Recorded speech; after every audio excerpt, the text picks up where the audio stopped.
Chain शेर हिंदुस्तान असदुद्दीन ओवैसी साहेब। असदुद्दीन ओवैसी साहेब जिंदाबाद। असदुद्दीन साहेब जिंदाबाद।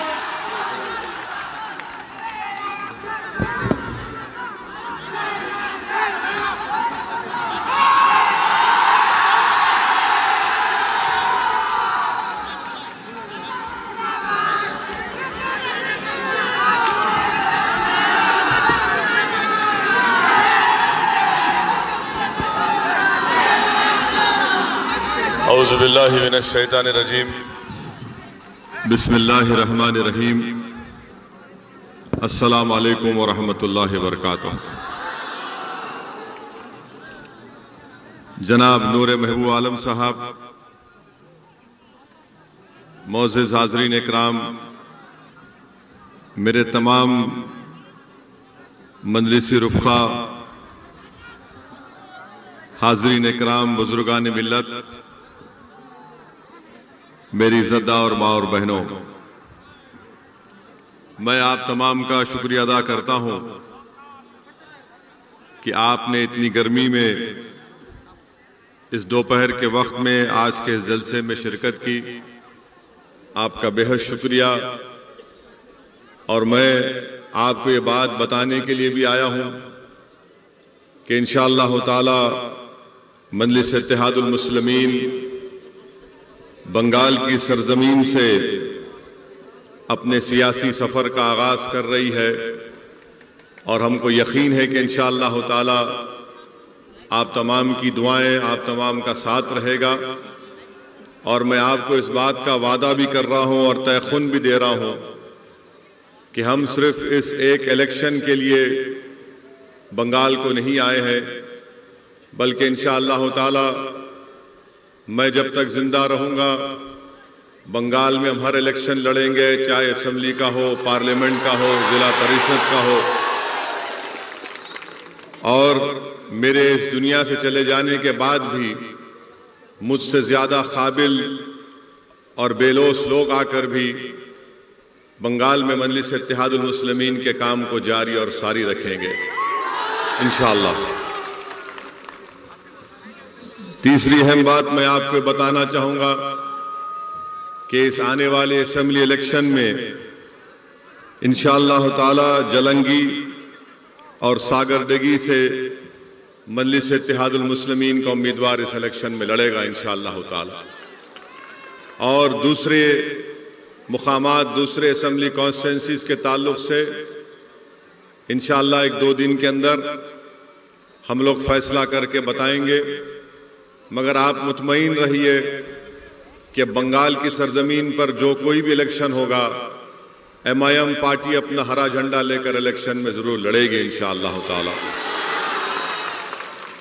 मैं हमारे तमाम बंगाल के मेरे मजलिस इत्तेहादुल मुस्लिमीन के तमाम साथियों को, मेंबर्स को उनका शुक्रिया अदा करता हूं कि बड़ी मुसीबत और मुश्किलात का उनको सामना करना पड़ा। कई मर्तबा उनको झूठे मुकदमों में जेल में डाल दिया गया, 2-2 महीने, 3-3 महीने उनको जेल में रहना पड़ा। मगर मैं उनको सलाम करता हूं कि हुकूमत के जुल्म के बावजूद भी वो आज भी मजलिस इत्तेहादुल मुस्लिमीन का परचम उठाकर फख्र से मजलिस का काम कर रहे हैं।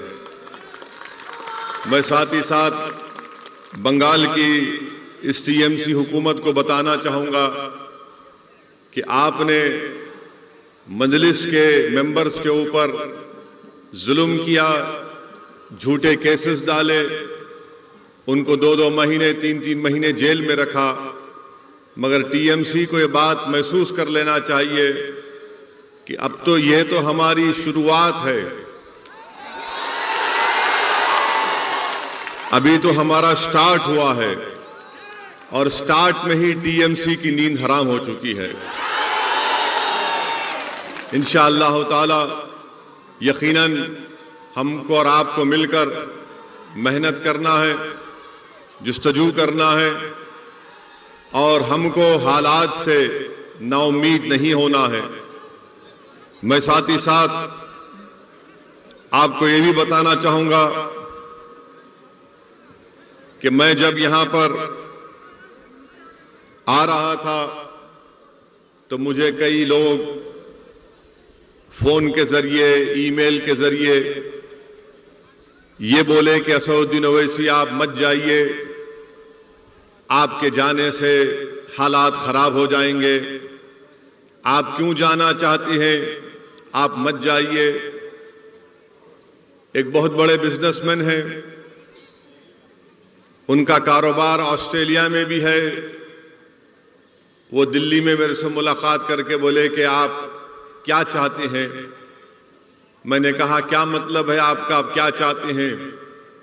बोले नहीं, आप इलेक्शन मत लड़िए और बात कर लीजिए। मैंने कहा कि देखिए भाई, अल्लाह का दिया मेरे पास बहुत है, मुझे किसी चीज की जरूरत नहीं है, मगर आप जो नीयत लेकर यहां पर आए हैं, आप वो अल्फाज अपनी जबान से अदा मत करिए। बहुत से लोगों ने बहुत कुछ बातें कही और मेरे आने से पहले ही मुख्यमंत्री ममता बनर्जी ने कह दिया कि ओवैसी एक्सट्रीमिस्ट है। कल मुझे हमारे महबूब आलम वीडियो दिखा रहे थे कि मुख्यमंत्री ममता बनर्जी ने कहा कि असदुद्दीन ओवैसी गद्दार है, गद्दार का साथ मत दो, ये वोट काटने आए हैं, इनको पैसे मिले हैं।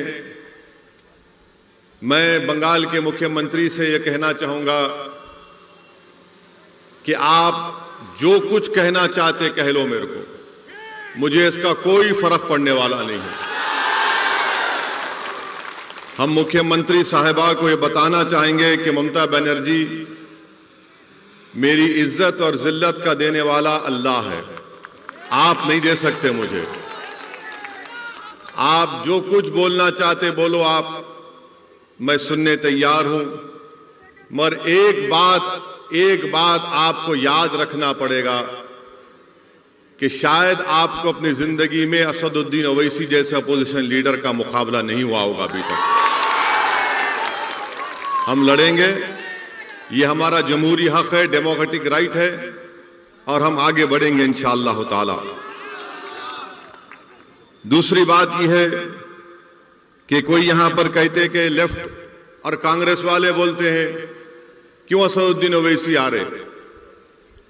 टीएमसी, कांग्रेस, बाम और बीजेपी, ये चारों मेरे बारे में एक बात जरूर कहते हैं, ये चारों एक बात पे मुत्तफिक हैं। कांग्रेस भी वही बात, लेफ्ट भी वही बात कि आप यहां पर क्यों आकर वोट को काटते हैं। मैं पूछना चाहता हूं टीएमसी के लोगों से, कांग्रेस और बाम के लेफ्ट के लोगों से, क्या बंगाल का वोटर आपका गुलाम है कि आपकी बात को सुनेगा? बंगाल का वोटर जिसको चाहे वोट देगा, मुझे देगा या नहीं देगा, मगर आप कब से बोलना शुरू कर दिए कि नहीं आओ।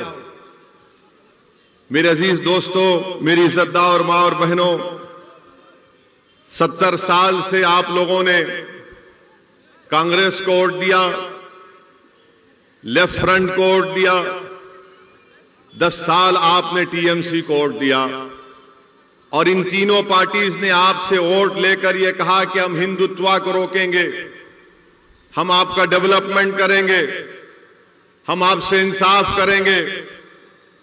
मगर मैं आपको बता रहा हूं कि बंगाल के दलितों को और खास तौर से मुस्लिम अक़लियत को ना इंसाफ मिला, ना उनका डेवलपमेंट हुआ, ना ये लोग बंगाल में हिंदुत्व की तहजीब को या उसके पॉलिटिकल गलबे को रोक सके। ये इनकी नाकामी की वजह से हिंदुत्व आज बंगाल में आगे बढ़ रहा है। 70 साल से धोखा दिया और आपका वोट हासिल किया। मेरे अजीज दोस्तों और बुजुर्गों, ममता बनर्जी क्या कहती हैं कि मैं मुसलमानों की प्रोटेक्टर हूं। ममता बनर्जी हर जगह कहती हैं, अब इस इलेक्शन में नहीं बोल रही हैं, मगर हम ममता बनर्जी को बताना चाह रहे हैं, आप जरूर बंगाल के मुख्यमंत्री हैं, मगर हमारा प्रोटेक्टर तो सिर्फ अल्लाह ही है, अल्लाह ही रहेगा। आपके प्रोटेक्शन की जरूरत नहीं है। आपका काम यह है कि बहैसियत मुख्यमंत्री आपने भारत के संविधान के ऊपर ओथ लिया है, और ओथ जब आप लेती हैं, चाहे आप हो या नरेंद्र मोदी हो, इनका काम यह है कि भारत की और बंगाल की जनता से इंसाफ करें, जो ना आप किया है और ना मोदी ने किया है। दोनों ने इंसाफ नहीं किया है, दोनों ने इंसाफ नहीं किया है। और चौथी बात यह कि ममता बनर्जी ने मेरे आने से पहले, माशाल्लाह मैं शुक्रिया अदा करता हूं मैडम चीफ मिनिस्टर का, कि दूल्हे के आने से पहले उन्होंने दूल्हे के बारे में बात करना शुरू कर दी। हर जगह टीवी चैनल पर जलसे में बहुत अच्छा है, आप बोलिए जरूर, क्योंकि मुझे मालूम है कि आपके दिमाग में असदुद्दीन ओवैसी आपको दर्द पहुंचा रहा है, इसलिए ममता बनर्जी बोल रही हैं। हम ममता बनर्जी से, टीएमसी से पूछना चाहते हैं, 10 साल से आपको सत्ता मिली बंगाल में, आपने अभी अपने पार्टी का इलेक्शन मैनिफेस्टो रिलीज किया। इलेक्शन मैनिफेस्टो में एक वर्ड नहीं है मुस्लिम, एक वर्ड नहीं है, और आप उसमें लिखते भी नहीं है कि आपने 10 साल में मुस्लिम माइनॉरिटीज के लिए क्या किया। आपने मुस्लिम माइनॉरिटीज के लिए कौन सा काम किया, बताइए ना, वो भी नहीं बताते आप। और फिर आप ये भी बोलते हैं कि मैं, ममता बनर्जी ये भी कहती हैं कि मैं माइनॉरिटी की मिनिस्टर भी हूं, वो पोस्ट मेरे पास है। तो बताइए ना आपने क्या किया, कुछ तो किया होगा ना आपने, तो बताइए आपने क्या किया। मेरे अजीज दोस्तों और बुजुर्गों, मेरी इज्जतदार मां और बहनों, 10 साल आपने टीएमसी को वोट दिया, उससे पहले 30-31 साल लेफ्ट को, उससे पहले कांग्रेस को आपने वोट दिया। मैं आज आपके सामने सिर्फ कम से कम वक्त में चंद बातें बताकर यहां से रुखसत हो जाऊंगा, क्योंकि अब तो जलसा पहला हुआ है, इंशाल्लाह बहुत होंगे, अब यहां से जलसे होंगे इंशाल्लाह ताला। मैडम चीफ मिनिस्टर कुछ नहीं बता सकती हैं। मैडम चीफ मिनिस्टर क्या दिखाती हैं? मुसलमानों के ईद के दिन आकर सर पे अपने पल्ले सर पे ओढ़ के ऐसा दुआ करते, और आप लोग क्या करते? ओ, उससे पेट भरता, उससे नौकरी मिलती, बच्चों को स्कूल मिलता, अस्पताल मिलता, पुलिस से जुल्म का खात्मा होता। मगर ये इनका ड्रामा, सर पे ओढ़ो, हाथ उठाओ, अल्लाह अकबर, ये नाटक है। ये नाटक कब तक चलता रहेगा? अच्छा, अब आप खुद, मैं आपको बता रहा हूं, मैं ममता बनर्जी से, चीफ मिनिस्टर बंगाल से, ये लेफ्ट फ्रंट के लोगों से, और कांग्रेस, ये लेफ्ट फ्रंट कांग्रेस तो इनका आखिरी इलेक्शन है, इसके बाद खत्म ही हो जाने वाले हैं, नहीं रहने वाले हैं। ये इनसे मैं पूछना चाह रहा हूं, बंगाल में आप ये बताइए कि क्या ये बात सच नहीं है कि बंगाल में 15% मुसलमान बच्चे जिनकी उम्र 6 साल और 14 साल की है, वो स्कूल के बाहर हैं। 6 और 14 साल की उम्र के बच्चे 15% स्कूल के बाहर हैं। क्यों नहीं डाले उनको स्कूल में? आप, मैं रोका था क्या आपको? ठीक है, मैं गद्दार हूं, चलिए मान लिया मैं गद्दार हूं, मैं सब कुछ हूं, मगर आप स्कूल में क्यों नहीं, स्कूल नहीं बनाए? ये गवर्नमेंट का डेटा है, मेरा नहीं है। 6 और 14 साल की उम्र के 15% मुस्लिम बच्चे स्कूल के बाहर हैं। आपको मालूम, यूपी और बिहार के बाद सबसे ज्यादा मुसलमान बच्चे आउट ऑफ स्कूल कहां पर है? बंगाल में। बंगाल में ये क्यों नहीं किया आपने? मैं रोका क्या आपको? आप स्कूल खोल देते। 30 साल लेफ्ट की हुकूमत, उससे पहले कांग्रेस की हुकूमत, 10 साल से टीएमसी की सरकार, किसने रोका था आपको स्कूल खोलने से? क्या यह बात सच नहीं है कि जितने सेकेंडरी और हायर स्कूल हैं, वो मुर्शिदाबाद में, मालदा में, दिनाजपुर में नहीं है। क्यों नहीं है? क्योंकि यहां पर बड़ी तादाद में मुस्लिम माइनॉरिटी रहती है। कहां पर ये स्कूल ज्यादा है? दार्जिलिंग में है, बंकुरा में है। आप बताइए फिर ये क्यों, आप यहां क्यों नहीं खोलते? आप यहां पर खोलना चाहिए ना जहां पर जरूरत है। मगर नहीं, ममता बनर्जी बोलेंगे वो ऐसी गद्दार है, लेफ्ट कांग्रेस बोलेंगे बी टीम है। अरे मैं सब कुछ हूं बाबा, तुमने स्कूल क्यों नहीं खोला? इनके पास इसका कोई जवाब नहीं है। अच्छा, आपको मालूम कि मुर्शिदाबाद जिले में 50% स्कूल के बच्चों को मिड डे मील स्कीम नहीं मिलता।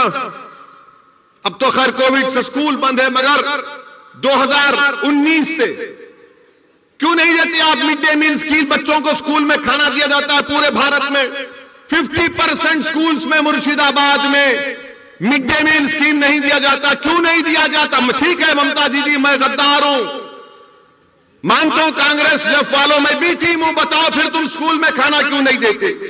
ये तुम्हारा डेटा है, मेरा नहीं है। और फिर लेफ्ट के लोग बोलते हैं हम मुसलमान को जमीन दिए। 3/4 Muslims of Bengal have no land, जमीन नहीं दिए और आप झूठ बोलते हैं मेरे अजीज दोस्तों और बुजुर्गों। फिर उसके बाद आप देख लीजिए कि 6 सबसे बदतरीन डिस्ट्रिक्ट जो हैं हेल्थ के एतबार से, 3 के 3 तो 50% मुस्लिम माइनॉरिटी के डिस्ट्रिक्ट है। आप क्यों नहीं खोले अस्पताल? वहां पर खोलना था ना, मैं रोका आपको। ठीक है, मैं गद्दार हूं, बी टीम हूं, मैं उनसे पैसे लिया, उनसे जो भी होगा अलग बात है, मगर ये काम आप क्यों नहीं करे? इनको इसी बात का हम सब सवाल करते हैं तो इनको तकलीफ हो जाती है। और मैं मुर्शिदाबाद की हमारी मां और बहनों को बताना चाह रहा हूं, मुर्शिदाबाद जिले के मां और बहनों को बताना चाह रहा हूं, जो 50% हमारी मां और बहनें बीड़ी बनाती ना। अब आप मेरी बात सुन लो। क्या आपने टीएमसी और कांग्रेस लेफ्ट के किसी एक लीडर से सुना कि नरेंद्र मोदी की सरकार एक नया रूल बना रही टोबैको के ऊपर, तंबाकू के ऊपर, उससे लाखों बीड़ी बनाने वालों की नौकरियां चले जाएंगी? मैं 1 महीना पहले नरेंद्र मोदी की हुकूमत को, गवर्नमेंट को लेटर लिखा कि कोप्टा में अमेंडमेंट्स मत लाइए। भारत में 85 लाख बीड़ी बनाने वाली और उसमें 70% महिलाएं। अगर वो कोप्टा का अमेंडमेंट आएगा तो लाखों नौकरियां चले जाएंगी बीड़ियों की। इस पर कोई टीएमसी क्यों नहीं बोलती? क्यों नहीं बोलती ममता बनर्जी मोदी को कि ये बोलो इस बारे में? ना कांग्रेस बोलती है, ना लेफ्ट बोलती है। बीड़ी का क्या बनाती हमारी मां और बहनें यहां पर। फिर आप वो भी देख लीजिए। अच्छा, मैं गद्दार हूं, ममता बनर्जी बोलती मैं गद्दार हूं, कांग्रेस बोलती कि मैं बी टीम हूं। अच्छा, ये बताओ, पूरे बंगाल में 25.4% घर में टैप वाटर है, पानी का टैप वाटर है। मुसलमान को खाली 15% क्यों है? गद्दारों को पानी नहीं पिलाते ममता बनर्जी? आप बी टीम को पानी नहीं पिलाते क्या आप? 15% मुस्लिम के पास। अच्छा, ड्रेनेज लाइन पूरे बंगाल में 31.6% घर में ड्रेनेज लाइन है। कितने मुस्लिम माइनॉरिटी के पास है? 15.2%। क्या यह ठीक है? मुझे गाली दो, आप दिल भर के गाली दो, शायद आपका दिल मुतमईन होता होगा, रात में अच्छी नींद आती है, मगर ये सवाल का जवाब दो ना। इस सवाल का जवाब कौन देगा? मुर्शिदाबाद में आपको मालूम कि सबसे जहरीला पानी यहां पर मिलता है। मुर्शिदाबाद में आर्सेनिक पानी मिलता है, आर्सेनिक पानी, लाल रंग का पानी मिलता है। और उसमें पानी का क्या है? 3000 पार्ट्स पर बिलियन है। WHO बोलता है कि 300 लिमिट होना चाहिए। मुर्शिदाबाद में 3000 पार्ट्स पर बिलियन आर्सेनिक पानी मिलता है। क्या कर रही टीएमसी? क्या किया लेफ्ट ने? क्या किया कांग्रेस ने? जो मुर्शिदाबाद, मालदा में बरसों से तुम्हारा एमपी, तुम्हारा एमएलए जीत के आ रहा, तुम तो साफ पानी नहीं पिला सकते, आर्सेनिक पानी आप देते हैं। मेरे अजीज दोस्तों और बुजुर्गों, फिर वहीं पर आप देखिए मगरबी बंगाल में हायर एजुकेशन का सर्वे हुआ गवर्नमेंट ऑफ इंडिया का। कितने मुस्लिम माइनॉरिटी के बच्चे हायर एजुकेशन में पढ़ रहे मालूम आपको? बंगाल में मुसलमानों का पॉपुलेशन क्या है? 2011 का सेंसस कहता है 27-28%। हायर एजुकेशन में बंगाल के कॉलेजों में खाली 7.8 बच्चे पढ़ रहे हैं। 7.8। कितने टीचर है कलकत्ता यूनिवर्सिटी में, जादवपुर प्रेसिडेंसी में मुस्लिम टीचर 3.6 है। ममता जी, मैं गद्दार हूं ना? आप मुझे सलाह देना था, ये बच्चों को नौकरी क्यों नहीं देते आप? और फिर आपको जानकर हैरत होगी 11% हायर एजुकेशन में मुस्लिम्स हैं और 7.8% टीचर्स हैं। 27% 2011 का पॉपुलेशन मुस्लिम पॉपुलेशन है। आपको मालूम बंगाल में मुस्लिम एम्प्लॉयमेंट कितना है? कितनी नौकरियां गवर्नमेंट में आपको मालूम? 27% पॉपुलेशन है मुस्लिम माइनॉरिटी का। और गवर्नमेंट में ममता बनर्जी हो या कांग्रेस हो, लेफ्ट हो, ओनली 6% मुस्लिम्स आज एम्प्लॉयमेंट में गवर्नमेंट में। 27% पॉपुलेशन, 6% नौकरी। और तीसरा आ जाइए आप, कितने जेल में है मुसलमान मालूम आपको? कितने जेल में है मुसलमान आपको मालूम? अभी बंगाल के कितने जेल में मालूम तुमको? तुम्हारी आबादी मुस्लिम अकलियत की आबादी 27%, गवर्नमेंट में नौकरी 6%, जेल में कितने मालूम? 38%। थाली मारने का नहीं है, सोचने का है। थाली मत मारो, सोचो मेरी बात को। ममता बनर्जी बोलती मैं गद्दार हूं, कांग्रेस लेफ्ट बोलती मैं बी टीम हूं। ठीक है, मैं मान लेता हूं तुम सच हो, मगर ये क्या है फिर? ये बर्बादी की दास्तान किसने की? ये बर्बाद किसने किया मुझे?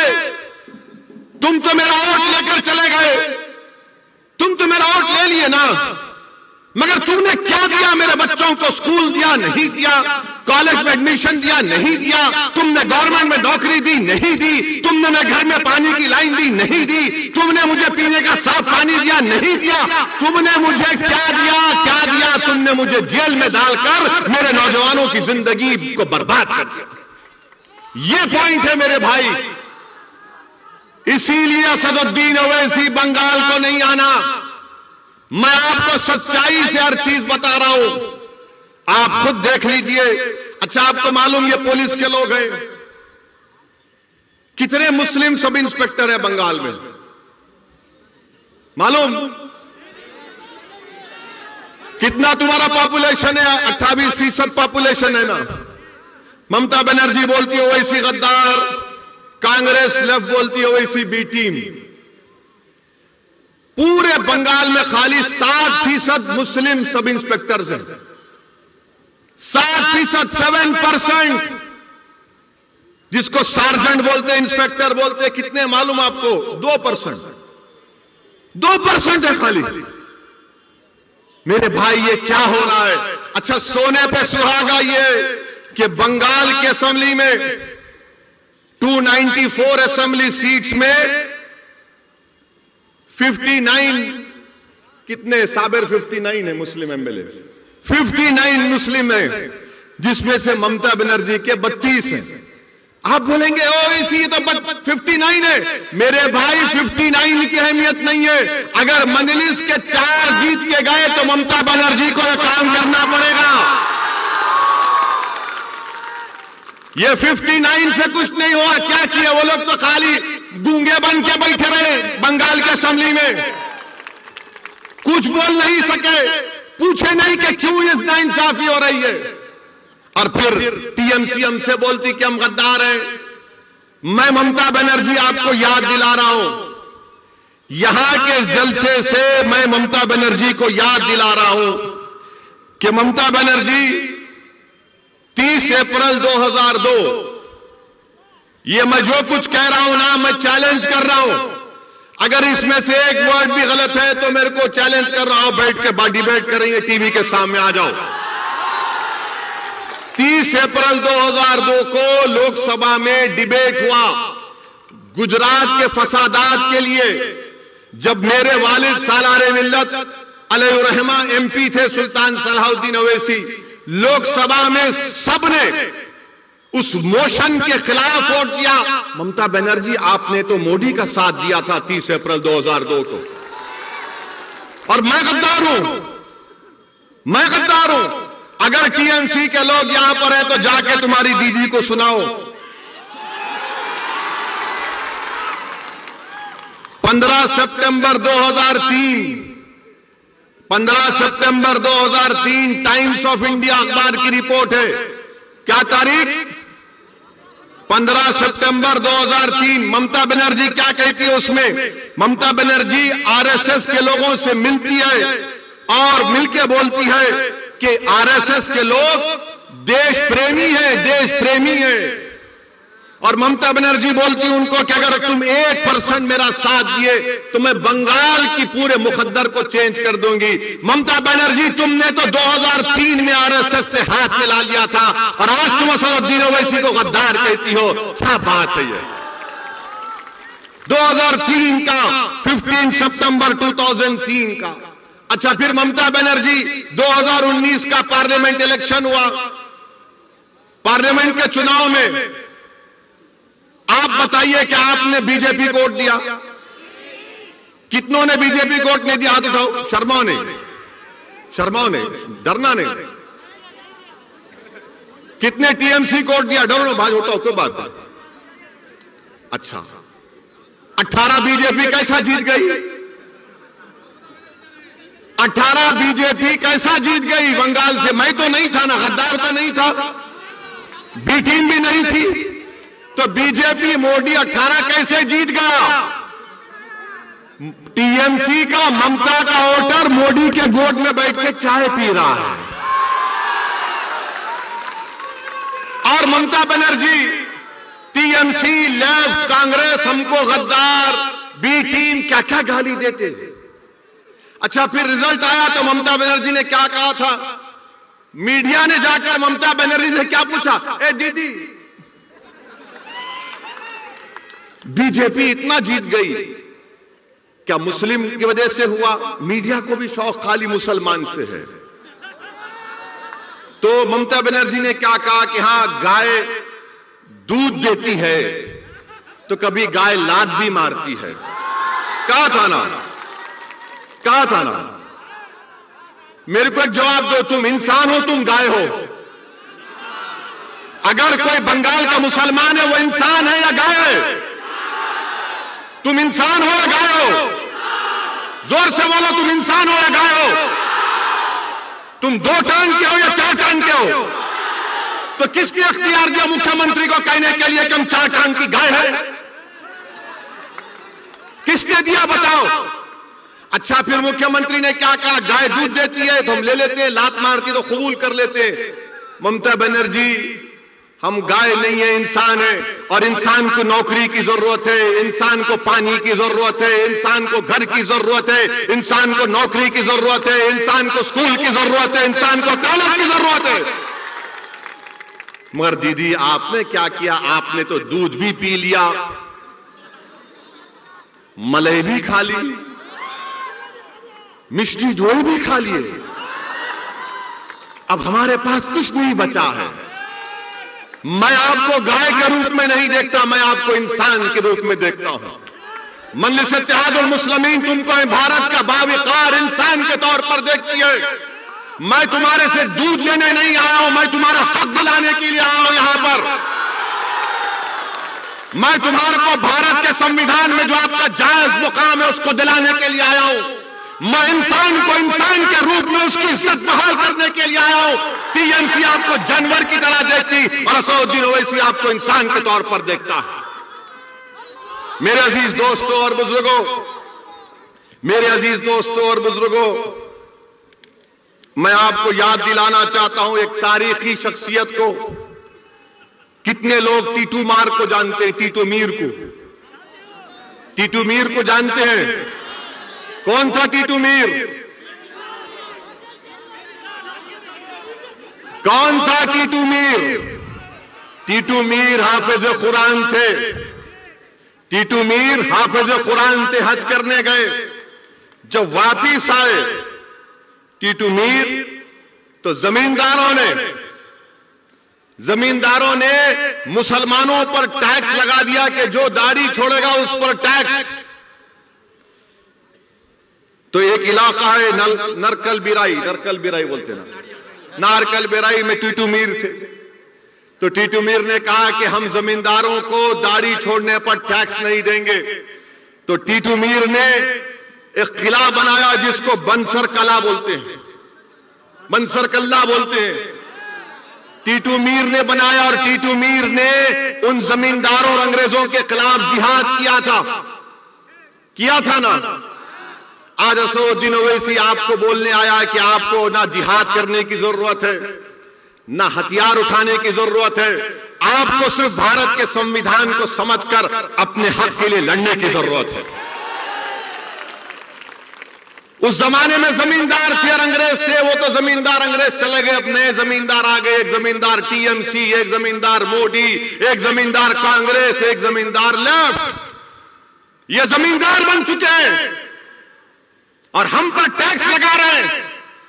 मेरे अजीज दोस्तों और बुजुर्गों, बताइए आप, अगर आप नहीं लड़ेंगे अपने हक के लिए तो क्या कोई आसमान से आएगा या जमीन से निकलेगा? आपको अपने हक के लिए लड़ना है। मैं बुजुर्गों से अपील कर रहा हूं, आपको अपने बच्चों के रोशन मुस्तकबिल के लिए लड़ना है। आपको उनके लिए उनका हक संवारना है। यह कांग्रेस पार्टी क्या है बताइए, बताता हूं आपको।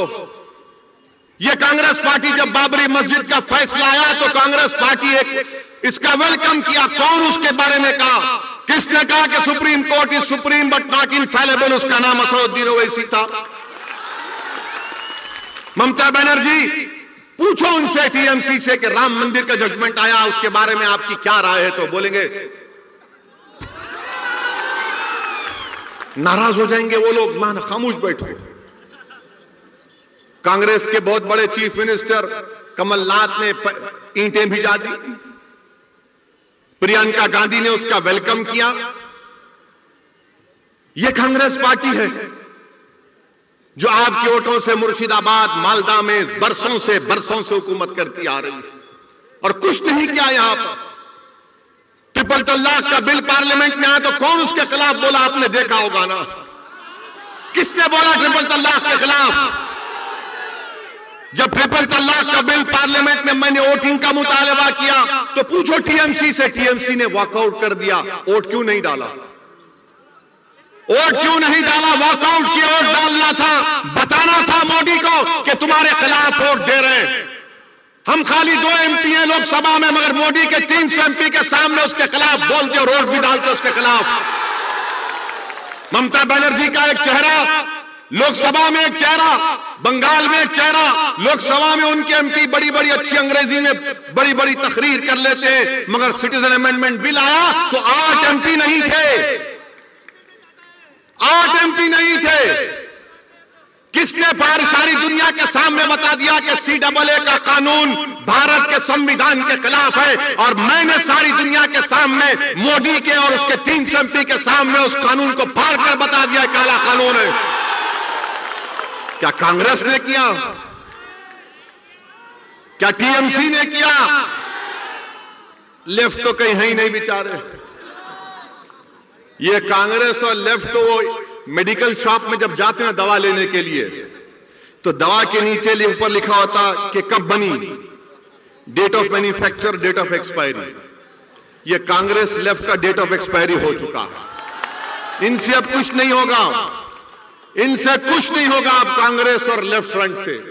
ये लेफ्ट के लोग बर्बाद कर दिए पूरे बंगाल के मुस्लिम अकलियतों को। अगर आज बंगाल में मुसलमान परेशान हैं तो लेफ्ट की वजह से इन्होंने बर्बाद कर दिया हर चीज। कुछ नहीं किया, कुछ नहीं किया। सिर्फ कार्ल मार्क्स, लेनिन क्या क्या बातें की। इनकलाब आएगा, इनकलाब, अरे कहे का इनकलाब, मेरा घर बर्बाद हो गया, मेरे बच्चे को नौकरी नहीं मिली, मेरे घर में चिराग नहीं है, और तुम इनकलाब की बातें करते हो। कितना धोखा दिया तुमने 30 साल में। मेरे भाई याद रखो, मेरी जिंदगी कब तक है अल्लाह जानता है, मगर मैं आपसे कह रहा हूं, जब तक आप सियासी तौर पर मुत्तहिद नहीं होंगे, जब तक आप सिर्फ वोट डालने वाले के साथ साथ वोट लेने वाले नहीं बनेंगे, आपके मसाइल नहीं हल होंगे, आपके प्रॉब्लम्स नहीं सॉल्व होंगे, आपके प्रॉब्लम्स नहीं सॉल्व होने वाले। मेरी बात को याद रखो। आप हो सकता है कि किसी को मेरी बात गलत दिख रही होगी, मगर आपके प्रॉब्लम नहीं सॉल्व होंगे, आपके मुश्किलात का खात्मा नहीं होगा, आपके बच्चे जेलों में सड़ते रहेंगे, उनकी जवानी बर्बाद हो जाएगी, हमको गवर्नमेंट में नौकरियां नहीं मिलेंगी। ये तो कॉन्स्टिट्यूशनल राइट है ना, हमारे संविधान में right to equality fundamental right है, हमारे कॉन्स्टिट्यूशन में liberty, equality, fraternity, justice Baba Saheb Ambedkar ने प्रियम्बल में लिखी। तो बताओ, क्या कांग्रेस ने किया, क्या लेफ्ट ने किया, क्या ममता ने किया, क्या मोदी कर रहे? कोई नहीं कर रहा है। मेरे अजीज दोस्तों और बुजुर्गों, इसीलिए मैं आपसे अपील कर रहा हूं कि आपने सबको वोट दिया है, एक मर्तबा मजलिस इत्तेहादुल मुस्लिमीन का साथ देकर देखो, एक मर्तबा साथ देकर देखो। मैं आपसे वादा कर रहा हूं कि इंशाअल्लाह ताला जो काम 70 साल में नहीं हुए, वो काम हम इंशाअल्लाह ताला 5 साल में करवा के आपको दिखाएंगे इंशाअल्लाह। मेरी ये कोशिश है, मेरे मजलिस के साथियों की कोशिश है, आपकी दुआओं का मैं मोहताज हूं, आपके दुआओं का मोहताज हूं सिर्फ मैं। आप सिर्फ दुआ करो हमारे लिए, हम अपनी कोशिश और जुस्तजू और कुर्बानियों को जारी रखेंगे। और जहां तक सवाल है नरेंद्र मोदी का, माशाअल्लाह, क्या बोल सकते, बांग्लादेश नरेंद्र मोदी गए, कल जाकर बोल दिया, कल जाकर नरेंद्र हमारे प्रधानमंत्री ने कहा कि मैंने भी सत्याग्रह किया था बांग्लादेश में। क्या बात है, देखो, हमको नहीं मालूम था प्राइम मिनिस्टर कि आपने सत्याग्रह किया था। जो आपके बारे में किताब लिखे उसमें तो कहीं नहीं मिला कि आपने बांग्लादेश के लिए सत्याग्रह किया था, मगर मोदी जी बोल दिए। मगर मोदी जी, अगर आपने बांग्लादेश के लिए सत्याग्रह किया तो मुर्शिदाबाद के बसने वाले मुस्लिम अक़लियत को आप बांग्लादेशी क्यों बोलते हैं? बोलते हैं ना, दीमक भी बोलते हैं। मगर बांग्लादेश को बनाने के लिए आपने सत्याग्रह किया तो हमको क्यों गाली दे रहे? फिर आप हैदराबाद में बल्दिया का इलेक्शन हुआ तो बीजेपी बोली हैदराबाद में ओवैसी के कॉन्स्टिट्यूंसी में बांग्लादेशी है। वो बांग्लादेशी नहीं थे, वो बंगाल के सोने का कारस्कोप का काम करने वाले काबिल लोग बसते मेरी कॉन्स्टिट्यूंसी में, उनको बांग्लादेशी बोल दिए। CAA का कानून नरेंद्र मोदी लाए, CAA का कानून आसाम में मोदी CAA की बात नहीं कर रहे, मोदी और अमित शाह बंगाल में, यहां पर असेंबली इलेक्शन में CAA की बात कर रहे, आसाम में नहीं कर रहे, हम यहां कर रहे। मैं आपको बता रहा हूं, ममता बनर्जी की TMC पार्टी, चीफ मिनिस्टर की पार्टी बीजेपी को नहीं रोक पाई, तो कैसे CAA को रोक पाएगी? कैसे रोक पाएगी CAA को? यह आपको सोचना है मेरे अजीज दोस्तों और बुजुर्गों। नरेंद्र मोदी जब से भारत के वजीर आजम बने उस वक्त से पहली तकरीर नरेंद्र मोदी ने की और कहा, क्या कहा कि हमको सत्ता मिली 1200 साल की गुलामी के बाद। नरेंद्र मोदी जी, इस मुल्क में गुलामी तो अंग्रेजों ने की 200-250 साल की, मगर 1200 साल की गुलामी क्या है? क्या सिराजुद्दौला भी गद्दार थे? मोदी जी बताओ आप, क्या सिराजुद्दौला जो जंग लड़े अंग्रेजों के खिलाफ, क्या थे वो? मेरे अजीज दोस्तों और बुजुर्गों, ये बीजेपी का असली चेहरा है। पूरे मुल्क में इतनी नफरत बीजेपी भर दी कि एक बच्चा जिसका नाम मुसलमान है वो किसी मंदिर में जाकर पानी पीता है तो उसको पीटा जाता है, मारा जाता है। बताइए आप, अगर कोई गोश्त रखता है तो उसको मार दिया जाता है, नफरत फैला दी। कोई अगर मुसलमान है तो उसको कहा जाता है जिहादी है, कोई ट्राइबल है तो नक्सल कहा जाता है, कोई सेकुलर थिंकर है तो उसको एंटी नेशनल कहा जाता है। मेरे अजीज दोस्तों और बुजुर्गों, ये रात लंबी होने वाली है। मैं बार बार कह रहा हूं, ये रात बड़ी लंबी होने वाली है, याद रखो। अगर तुम इन तमाम सियासी पार्टियों पर भरोसा करोगे तो याद रखो नुकसान उठाओगे, नुकसान उठाओगे। मैं डराने के लिए नहीं कह रहा हूं। फिरका परस्ती इतनी बढ़ चुकी है, कितनी फिरका परस्ती बढ़ गई कि ममता बनर्जी इस इलेक्शन में आकर कहती है कि मैं हिंदू ब्राह्मण हूं।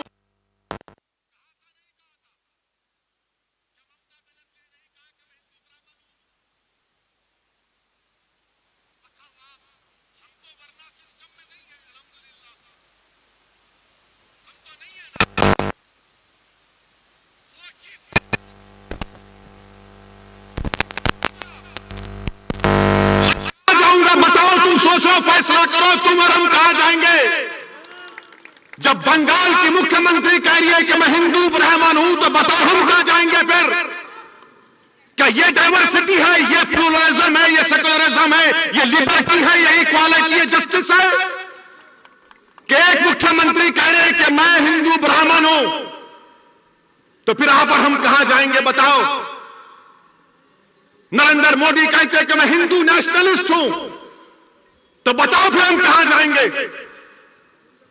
बोलो कहां जाएंगे हम।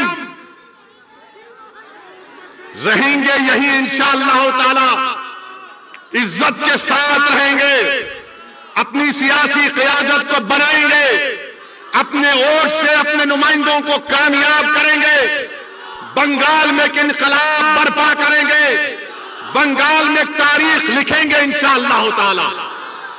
और बंगाल की मुख्यमंत्री ने यह कह दिया, चंदी पाठ पढ़ा उन्होंने, पढ़ा ना, चंदी पाठ पढ़ा। तो दिल्ली का चीफ मिनिस्टर बोला कि मैं हनुमान भक्त हूं। राहुल गांधी, प्रियंका गांधी भी अपने आप को भक्त दिखाने के लिए मंदिर मंदिर जाते हैं, उसमें कोई एतराज नहीं है। मगर सवाल यह पैदा होता है, क्या यह सेकुलरिज्म है? हर कोई अपने आप को सबसे बड़ा हिंदू कौन है दिखा रहा है, क्योंकि मोदी से मुकाबला करना है ना। अरे मोदी से मुकाबला करना है तो अंबेडकर के संविधान से करो, मोदी हार जाएगा। मोदी से मुकाबला करना है तो आइडियोलॉजी पर करो, वो आइडियोलॉजी जो हमारे मुजाहिदीन आजादी ने इस्तेमाल किया था। मेरे अजीज दोस्तों और बुजुर्गों, मैं चंदी पाठ पढ़ने के हरगिज खिलाफ था, ना हूं, ना कभी रहूंगा। अगर कोई हनुमान चालीसा पढ़ता है तो मुझे कोई इतराज नहीं है, उनका फेथ है। मगर एक आप चीफ मिनिस्टर रहकर इस तरह की बात करते हैं, तो दीदी आज के इस जलसे से आपको एक मैसेज दे रहा हूं। मैं इन तमाम लोगों से आपसे अपील कर रहा हूं कि जब ममता बनर्जी चंडी पाठ पढ़ सकती है तो हम इंशाअल्लाह ताला इस जलसे को खत्म करेंगे सूरे फातिहा पढ़ के। पढ़ेंगे मेरे साथ? पूरे पढ़ेंगे? पूरे पढ़ेंगे? पढ़ेंगे ना? चलिए, बिस्मिल्लाहिर्रहमानिर्रहीम, अल्हम्दुलिल्लाहि रब्बिल आलमीन, अर्रहमानिर्रहीम, मालिकी यौमिद्दीन, इय्याका नाअबुदु व इय्याका नस्तईन, इहदिनस सिरातल मुस्तकीम, सिरातल लज़ीना अनअमता अलैहिम गैरिल मग़दूबि अलैहिम वलद्दाल्लीन। दीदी आप चंडी पाठ पढ़ो, मैं सूरे फातिहा पढ़ता हूं। यह भारत का सेकुलरिज्म है, यह भारत का सेकुलरिज्म है। यह नहीं हो सकता है कि मैं हिंदू ब्राह्मण हूं और मैं बोलते जाऊंगी। नहीं दीदी, मोदी और आप दोनों सगे भाई बहन हैं। ये ममता बनर्जी को दीदी बोलते, उनको दादा बोलती है वो। मेरे भाई, आप MIM पार्टी का साथ दीजिए। हम अपनी शुरुआत कर रहे हैं, आपकी दुआओं की जरूरत है, आपका साथ की जरूरत है, और इंशाअल्लाह ताला मजलिस इत्तेहादुल मुस्लिमीन यहां पर हर इलेक्शन में बंगाल के मुकाबला करेगी। अस्सलाम वालेकुम व रहमतुल्लाहि व बरकातुहू। हमारे साबिर साहब इंशाअल्लाह ताला, पूरा नाम साबिर गफ्फार साहब आज से इंशाअल्लाह ताला मजलिस इत्तेहादुल मुस्लिमीन में शामिल हो रहे हैं। मैं इनको दिल की गहराइयों से इनको वेलकम करता हूं और अल्लाह से दुआ करता हूं कि अल्लाह इनके फैसले में उनको कामयाबी दे। अस्सलाम वालेकुम।